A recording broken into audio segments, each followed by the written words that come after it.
పూర్వకాలంలో భూమి, నీరు, అగ్ని, గాలి, ఆకాశం ఈ 5 మూలకాలు కలిసి ప్రపంచాన్ని నడిపిస్తున్నాయని మన పురాణాలు చెబుతాయి. ఈ 5 మూలకాల రూపమే పంచభూతలింగాలు.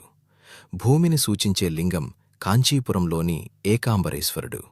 నీటిని సూచించే లింగం తిరువానైకావల్లోని జంబుకేశ్వరుడు. అగ్నిని సూచించే లింగం తిరువన్నామలైలోని అరుణాచలేశ్వరుడు. గాలిని సూచించే లింగం శ్రీకాళహస్తిలోని కాళహస్తీశ్వరుడు.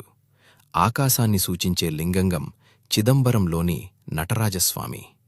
ఒకసారి దేవతలడిగారు, ప్రపంచాన్ని నిలబెట్టే శక్తి ఏమిటి?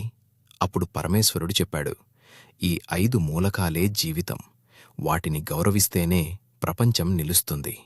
అందుకే పంచభూతలింగాలను దర్శించుకోవటమంటే ప్రకృతిని గౌరవించటం అనే అర్థం. ఈ 5 దేవాలయాలను దర్శించిన వారికి పాపాలు తొలగి శివుడి కృప లభిస్తుందని విశ్వాసం. ఈ 5 శివాలయాలలో మీరు ఏదైనా దర్శించారా? కమెంట్లో చెప్పండి. శివుడిని నమ్మేవారు ఓం నమః శివాయ అని కమెంట్ చేయండి. వీడియో నచ్చితే లైక్ చేయండి. మీ భక్తుల ఫ్రెండ్స్కి షేర్ చేయండి. ఇంకా ఇలాంటి కథల కోసం సబ్స్క్రైబ్ చేయడం మర్చిపోవద్దు.